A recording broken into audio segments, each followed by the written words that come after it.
Story 1. So my friend over in Korea studies fashion design. She sometimes sends me over the sketches of the designs, and they all look amazing. Then again, I'm not into fashion. She is particularly interested in designing handbags and purses. She told me a story about how she shut down one of the most entitled, self-centered, lazy students on campus. At first, Grace, my friend, and Jane, the Karen, got along just fine. They were both interested in similar stuff and quickly became BFFs. Grace decided to show Jane her sketches and designs for handbags and purses, and Jane was so impressed by it. Because the sketches were in incredible detail, including all the patterns and sew lines, coupled with figurative measurements. Even the professor was impressed by it, and it was no surprise that Grace got a high mark on their first major exam. Jane didn't do so well, and practically followed Grace everywhere to get pointers on how to do better, so Grace decided to help her out. Unfortunately, Jane turned out to be one of the most entitled, lazy, and selfish people that Grace has ever met. Things that Jane did to piss Grace off included, but not limited to, not paying attention, being late to their study session, never showed appreciation, didn't pay for coffee or snacks, complaining annoyingly about how hard it was to draw something.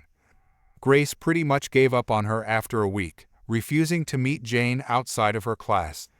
Time went by, and for their midterm, everyone in the class had to do a presentation on the stuff they had designed. When it was Jane's turn, Grace was shocked to see Jane had stolen one of her designs. Thankfully, Grace had multiple designs going on, so there were no conflicts when it was her turn to present, but she was seething with rage. Grace had a meeting with the professor afterwards, and the professor knew what was going on, but couldn't really do anything with Jane because it turns out she was the daughter of the chairman, or one of the major investors. Grace said she can't recall. The chairman apparently blackmailed the professor into giving Jane the best grades. The revenge. Professor did, however, help Grace devise a plan to humiliate and expose Jane.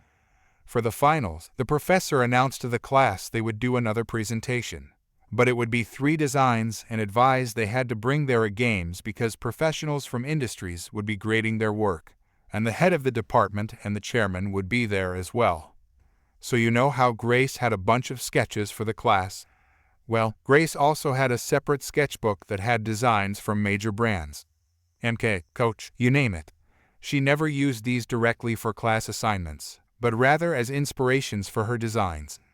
Grace pretended to be all friendly with Jane again, and brought the other sketchbook to their meetings, still putting up with all the problems mentioned above. Grace secretly worked tirelessly on her new design, and did her best to keep it a secret from Jane. So the day of the final presentation arrives, and Grace and Professor are grinning, because they know what is about to happen. Grace went first, and she got a lot of praise from the judges. After a few more presentations, the last one to go was Jane. Jane's presentation turned out to be another copycat, copying designs of not 1, not 2, but 3 different companies. After the presentation, this was how it went all down, at least according to Grace. Judge 1. So you are saying you designed all these by yourself, right? Jane, that's right. Judge 1. And you swear that it really was your design, and didn't copy off from anything else, right? Jane, I swear. Judge 1. You are aware your designs are from X3 brands. Jane, huh? Judge 1. Are you aware that these are on market right now, and some of the most popular designs? Jane, wait, hold on. Judge 2. Yeah, I was going to bring this up. If you had worked for any brands, you would have probably been fired or, worst case, sued. Jane, but... Judge 2, please, I am not done yet. Did you honestly think this would work? We the judges have been in the industry for over 10 years. We know a copycat when we see it. Jane, but these aren't even my designs. They are from Grace. Judge 3, to Grace, is this true? Grace, yes, but I'd never use them for major projects nor call them my work. I just use sketches of them as inspirations for my own designs. Judge 3. Well, that was clear from your presentation. Turning back to Jane now. Miss Jane, this is a clear case of plagiarism, and I do hope your school is merciful on this matter. After the presentation was over, the chairman screamed at the professor in front of everyone, not realizing he just revealed all the blackmailing and the secret grade deal. Jane tried to call out Grace on how "you screwed me over," but it really didn't matter. No one listened to Jane's attempt and slander and was kicked out of the school. Chairman pretty much lost all support and had to resign, and was replaced by a far more honorable and competent one. Story 2. Hello my Jeepers Creepers and Creepy Crawlers of Reddit. This is a bit of a shorter downer post since it happened today, and it still hurts, just need to vent. So about a month ago, I went to one of me and my sister's favorite stores in the mall with my cousin and her boyfriend and got 2 anime figures for my sister's birthday coming up that month. However, I missed the return limit on the receipt as I didn't plan to return it, until I decided to be petty and return it after my sister went on a mean spree. My dad drove me and we went to return it. However, cause it was past the day limits, I couldn't get the money back. But my dad, who I always had a strange relationship with emotion-wise, advised me to walk around the store, so I did. I come back and not only did they return the figures, but gave me $99 gift card to use up until January. I was happy, though I found out later I only got it cause my dad went in deep detail to the cashiers about my autism and basically made it sound like I was an idiot. I always feel uncomfortable using my autism as some sort of pity reward. I even hate going through the process of getting a fast pass during an amusement park trip. Anyway, November is my time of year to go out of my way and buy gifts for Christmas, and I decided to use the gift card to pay for gifts for my cousin, my sister, and my mom entrusted me to get some stocking stuffers. I was left alone as my dad wandered the store and found a cool item for my cousins and an anime figure from my sister's favorite anime. Pricing wasn't a huge thing for me since I had the card and store rewards. The item was $23 and the figure was about $60, so adding up it would have $83 in total, which was fine, and so I headed up to the counter and was in the middle of paying. The guy just scanned the items and I got the gift card out when my dad finally showed up beside me and looked at what I was getting. He saw the price of the figure and lost it. He said that's too much money and that I couldn't return it, which I didn't plan on to. I just returned the figures last time to not reward my sister's behavior on me and get my money back, and started telling the cashier to remove it. I argue back at him that it's fine, I have enough, and I wasn't going to return it. We went back and forth with him, louder this time, told the guy to remove the figure and apologize for my behavior.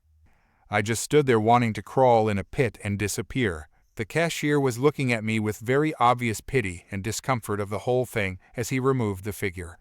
I paid and my dad decided to show other gifts I can get my sister instead. He showed me this mini LED mushroom light. It's cute, but she doesn't have room for it. He showed me a plushie of her Hogwarts house. Again, it's cute, but we have dogs that'll rip that to shreds and she wouldn't like it. He showed me this my neighbor Totoro rice bowl. Again, cute, but we don't have room for things like bowls and cups. We left right after, and I'm dreading returning to that store after today.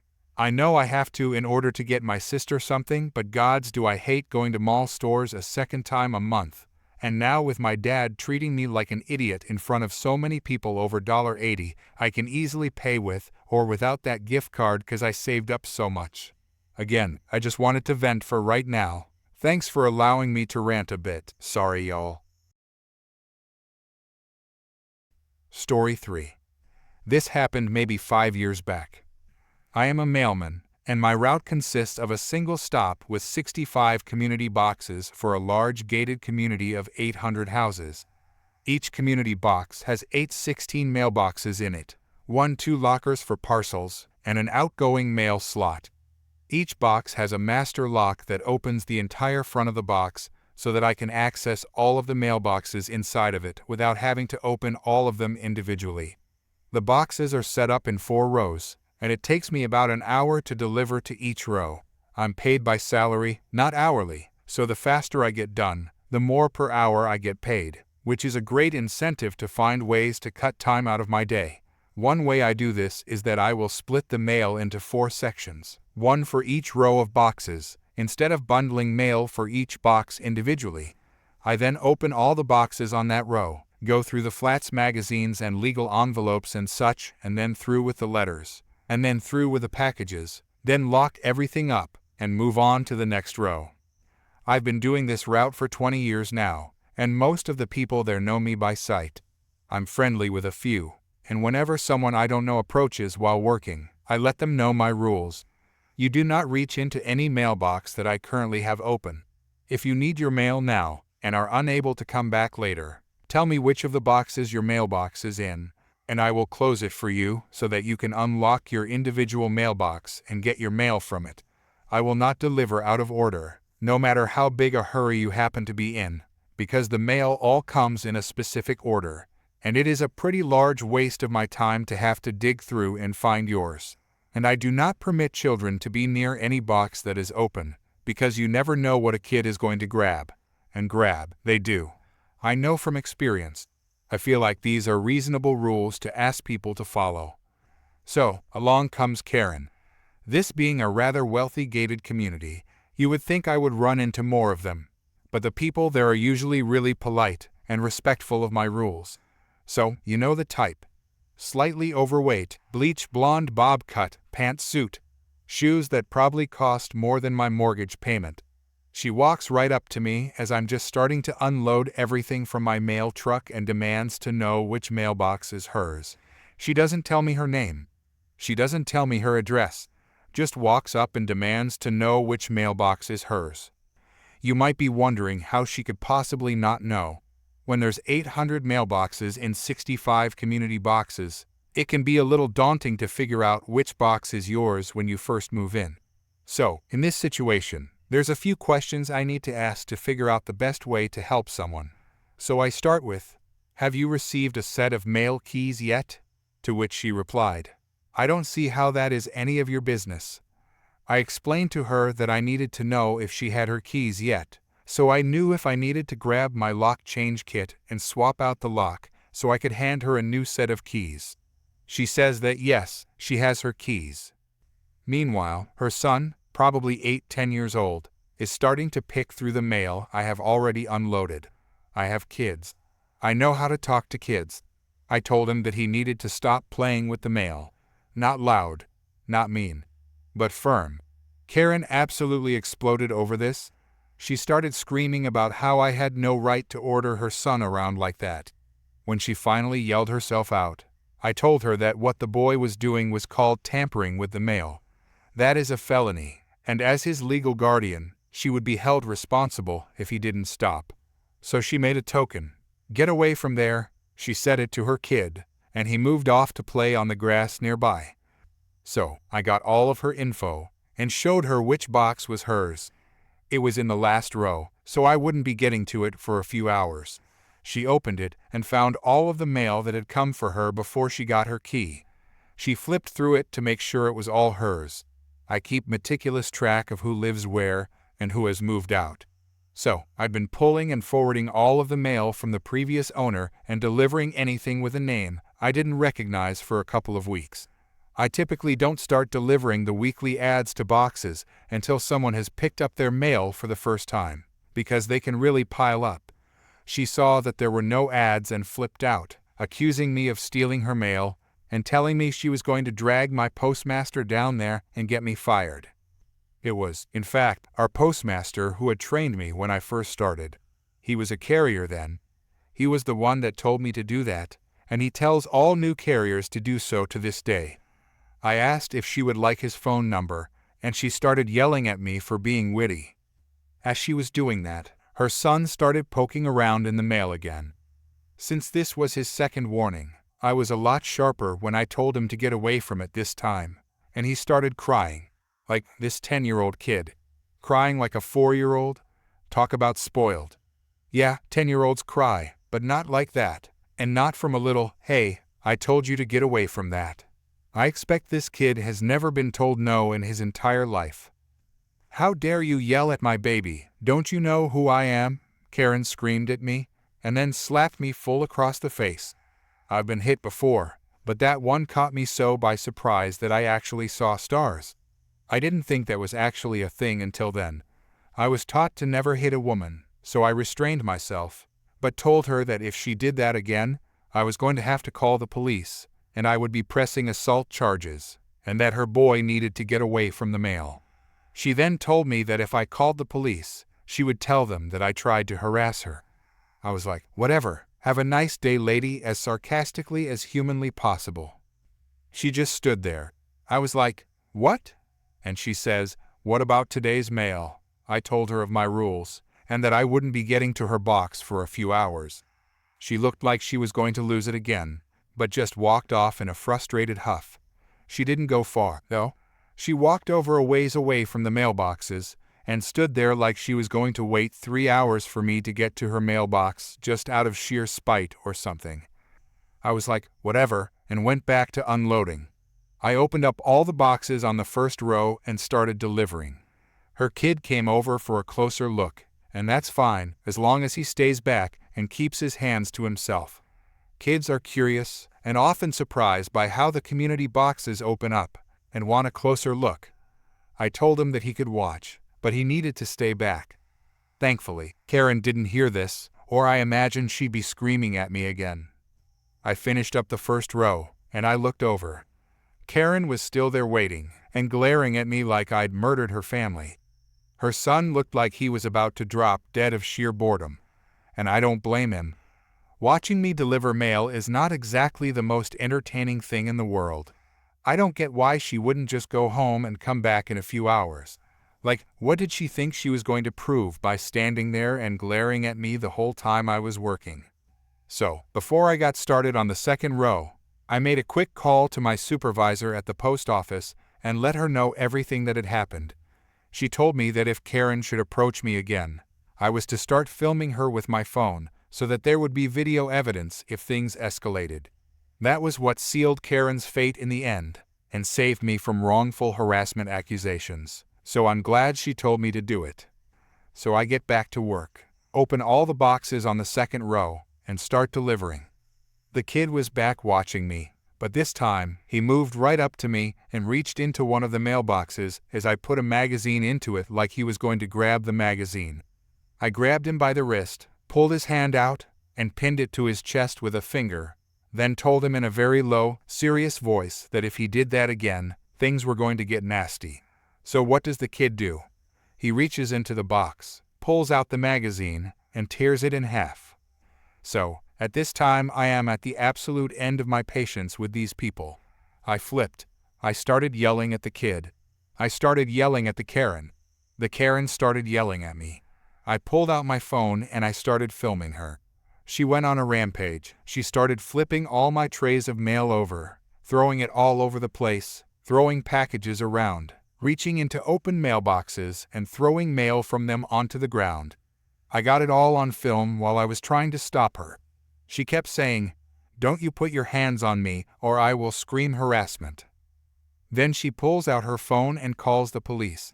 She tells them that the mailman has tried to force himself on her and she needs officers there immediately. As I am filming everything, it's like she doesn't even live in reality. Then she just stands there amid the mess with this triumphant, evil little smile on her face, like, "I got you and I know it. Now I'm gonna watch you burn." I stopped filming and called my supervisor. My supervisor called the police and the postal inspectors, who have the same authority as us marshals and handle all mail-related crimes. My supervisor shows up first. I explain everything that happened again, and I show her the video. She starts ripping into the Karen while the Karen keeps trying to say that I tried to harass her.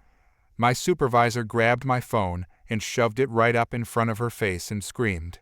Yeah, which I can see that actually happened from the video evidence that shows nothing of the sort. The police showed up next and looked kind of at a loss for what they were supposed to do. The mail looked like a bomb went off. There's my supervisor screaming at Karen and not even letting her get a word in. There's her kid happily opening up as many packages as he can get his hands on, which I didn't even notice until then. They finally decided that they'd gotten an attempted harassment call, so they were going to cuff me and read me my rights. But my supervisor intervened, showed them the video, and told them what really happened. Then the postal inspectors showed up. Postal inspectors have no sense of humor. I think it's surgically removed when they take the job. They also do not take nonsense from anyone. They looked at the mess. They looked at the video. They took my statement. They arrested Karen for tampering with the mail and for allowing a minor in her care to open mail not addressed to her. My supervisor had to send 4 other carriers over to help clean up the mess, and we were there well after dark getting it all sorted out and put into the boxes. Quite a few of the other residents had gathered to watch, and some stuck around to chat a bit while we were cleaning up. I explained what all had happened, and some of them were well aware of Karen and what a complete Karen she could be. So, Karen went to trail. I was brought in to give my version of events. In the end, Karen was sentenced to 3 years in prison and had to pay a $250,000 fine, and I got a week off work to deal with my own anxiety over the whole thing. People, I don't care how angry you are or what you think you're doing. You do not screw with the mail. You will go to prison for it. Story 4. Damn, so picture this. It's the big day, you know, the one where my wife's about to pop and deliver our first spawn into the world. We're in the throes of excitement and nerves, doing that mad dash to the hospital, the whole shebang. Now, we live in this suburban paradise, and like any other day, parking is a blood sport. So, there I am, racing against time, looking for a spot close enough to the entrance. I spot one right next to my building. It's tight, but I'm no rookie. I can park this baby in my sleep. Now, enter Karen. She's the neighborhood's self-proclaimed parking vigilante. This lady thinks she owns the whole block, and her car is her throne. You look at her spot the wrong way, and she's ready to throw hands. So, I pull into this spot, thinking, all right, it's just for a minute. Flashers on, hazards blinking like a disco party. I figure it's cool. It's an emergency, right? Wrong.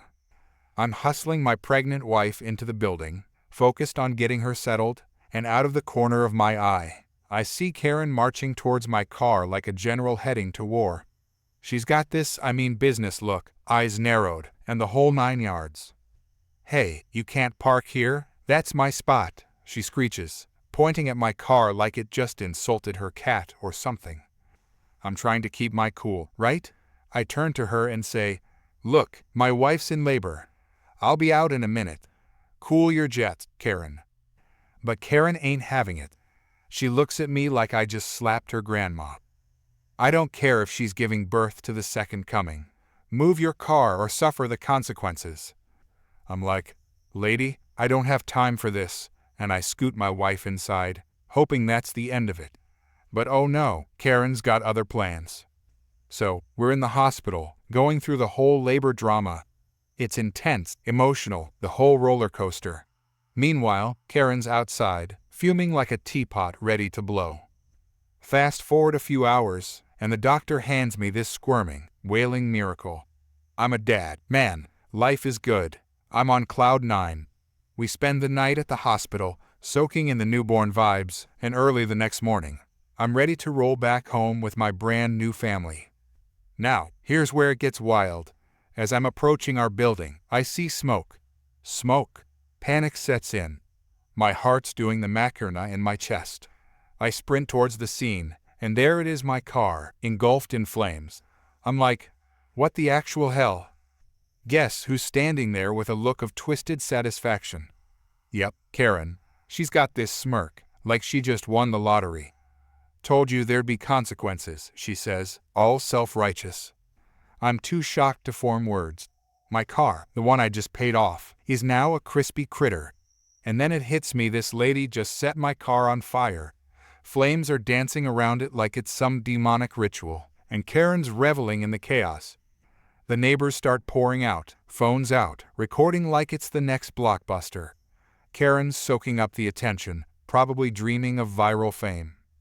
Firefighters roll in, sirens wailing, but my car's already toast. As the smoke clears, a cop walks up to Karen. I'm thinking, this is it. She's going to jail for arson or something. But oh no, Karen has this whole dramatic tale about how I deserved it for stealing her parking spot. I'm standing there, still in my hospital scrubs, holding my newborn like a bewildered extra in some messed up soap opera. To my surprise, the cop ain't buying her nonsense. He cuffs her, and as they're leading her away, she's screaming, "You're all gonna pay for this."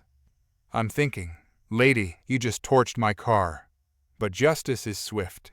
Turns out, Karen had a history of being a menace, and this was the last straw. Now, here's the kicker: the city slaps her with a hefty fine to cover my new set of wheels. Justice served, right? But I can't help but wonder, what kind of person sets a car on fire over a parking spot? Parenthood's already throwing me curveballs, but this was a whole new level of crazy. Welcome to the neighborhood, baby. Story 5. My ex-husband Brian Wassey's a toxic, controlling narcissist. Classic case. Our divorce was very bitter, but I tried to be fair, splitting custody and giving him decision-making authority under the assumption that he would be a better father than he was a husband. Things went well for about a year. I got a new partner who was great to both me and my kids and wanted to be involved in their life. When he found out my new partner Tom was going to be attending my kids' fall festival at school, he went off the deep end. He abruptly decided he wasn't going to watch the kids while I worked anymore. He also refused to let my friends or family watch the kids and said he had to meet them first. But then he refused to do so and claimed he would sue me for going against the custody agreement since he had decision-making authority if I got a babysitter he didn't approve of. I lost 2 days at work scrambling to find any place available, which was difficult because of the school's location they attend. He began asking the kids to call him every night, which is fine. But if we were eating or busy doing something, and I told him it would have to be later when they called, he would rage and threaten to sue me. He began asking me at all times where I was with the kids. One day I went into work for 3 hours to clean up some things I missed due to a storm. I left the kids with Tom since waking them up at 4:30 am seemed needless. When Brian found out, he raged and threatened to sue me. He threatened to apply for child support even though we split custody. He raged about every little thing. He didn't bring the kids to the holiday school play because he knew Tom would be there. He fought me over medical appointments for the kids and refused to pay his share because he didn't agree to the appointment and, of course, would sue me. He wouldn't let me have the kids during his time, even to let them attend birthday parties or sleepovers with friends or family. Something we had been doing for each other with no issue. This went on for about 2 months before I snapped. I hate when parents are willing to hurt their kids over their own egos. He kept threatening to take me to court, and I was fed up with the empty threat. So first, I wanted to make sure he couldn't afford to fight me in court. Brian was on food stamps.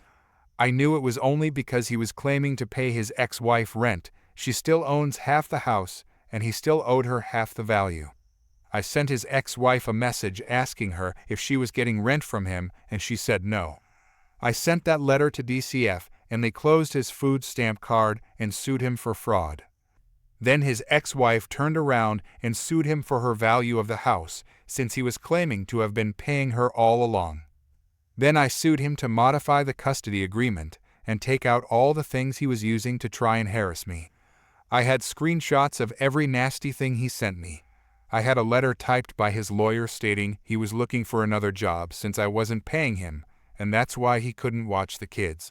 So if he tried to get child support, I could prove he was capable of finding more income. I had medical records and receipts showing I had paid for everything for the last year for the kids' health needs. I had records of things he said to the kids about me. I had pictures of them looking filthy when picking them up from his house. I had receipts of everything I had spent on the kids for the past year. He folded pretty quickly, cannot harass me anymore, and is still paying off his first ex-wife. Story 6. I have been a member of my homeowners association for approximately 15 mostly drama-free years until a few years ago when the HOA changed management companies. The new management decided to be more proactive in enforcing violations, even though the neighborhood was well maintained and property values had doubled.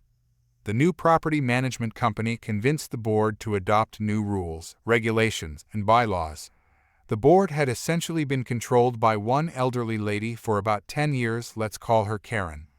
Karen had never liked me and about 6 other families in the neighborhood, and we suspected she would use the new rules to target those she didn't like, which is exactly what happened. Sometime later that year, we started receiving violation notices via email for trivial things. One was for a package left on the porch, and another was for a bag of mulch that was out. Although there were no fines at first, they eventually started to come. Around the same time, we decided to repaint our house. Part of the approval process required us to paint a 3-foot square sample on the front for the Architectural Review Committee to evaluate. They rejected the first color, so we painted another, resubmitted, and waited. They never approved or denied the second color. So we waited for the 30-day clock to run out, after which approval could be assumed. Then the fines started. With no warning, we received an email stating that we were fined for having mismatched paint. Yes, we were fined for the sample squares required to approve a color. We were also fined for having Christmas lights in the summer, even though we had never put up Christmas lights, likely due to an address mix-up. When we complained on the HOA's website, we were immediately banned. Up until then, all communication had been through email, but to appeal a fine, you must send a certified letter to the property management company. We did this, but in the meantime, we consulted an attorney specializing in HOA law. After reviewing our declaration of covenants, conditions, and restrictions and other documents, he advised us to simply state, "We do not believe that the board has the authority to issue fines," and leave it at that. That's exactly what we did, and the board was stunned by our audacity to question their authority and our lack of engagement in their so-called appeal. They upheld the fines, as expected, which pleased our attorney. We also discovered that others had been fined improperly, including one family for having too many cars and another for a mowing violation meant for their neighbor. This property management company was completely incompetent. Add Karen's malice and the indifference of the other board members, and you have a recipe for disaster. What we knew, but they apparently did not, was that in Texas, HOAs do not have a statutory authority to levy fines unless specifically granted in the restrictive covenants, and ours did not. Additionally, Chapter 209 of the Texas Property Code requires HOAs to send a certified letter to owners before issuing fines, giving them an opportunity to resolve the violation. They failed to do this. Chapter 209 also states that all board meetings must be open to homeowners, and any meeting where rules, regulations, or bylaws are discussed must be noticed to all homeowners. None of this was followed. The HOA was levying fines without any authority to do so, ignoring state law regarding issuing fines, adopting rules and regulations in secret meetings, violating state law, changing bylaws in secret meetings, violating state law. We had them entirely exposed, and everyone knew it. Texas also has a law awarding attorneys' fees to the prevailing party in a lawsuit over violations of restrictive covenants. This typically benefits the HOA, but it can go both ways. Our excellent attorney drafted a powerful complaint. It was served on the board and the property management company. I am not sure what happened behind the scenes, but I imagine it was complete panic once they consulted a lawyer and realized they were in a difficult position. A few weeks later, we heard that Karen and a couple of other board members had decided they were too busy to continue serving on the board and had to step down. An election was held, and now the board is controlled by the very people who were targeted by these baseless fines. The HOA lawyer then approached us to settle. We requested a refund of all fines, late fees, and penalties ever issued to anyone for violations, with interest. The property management company's removal from any violation enforcement duties. They can only handle administrative tasks. Revocation of all actions taken by the board in the last 4 years. A term limit preventing Karen from running again for 10 years. The language does not name her, but is crafted to apply specifically to her. Full coverage of our legal fees. We could have pushed for more, but at this point, the problematic board members had left, so pressing further would only inconvenience those who had supported us all along. This was a satisfying resolution to a long battle with a domineering Hoa member who had, unchecked, abused her authority. However, it is important to note that if the Hoa had chosen to fight, there was a chance we could have lost at the district court level. This is due to the fact that in Texas, judges are elected, and the Homeowners Association lobby is a major contributor. Many district court judges may rule against homeowners regardless of the facts. While we likely would have won on appeal, we had to be prepared to go the distance and pay up to $20,000 out of pocket, knowing that we would eventually get it back.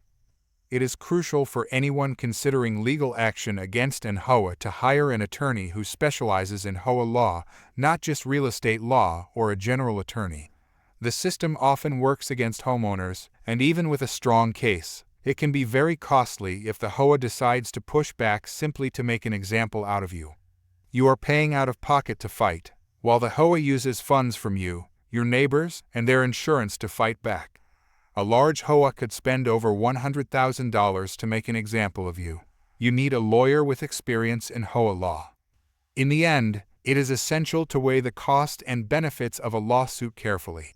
For us, it was worth it because we had no plans to move, and this was the only way to put an end to the unnecessary issues and restore proper governance to our Hoa.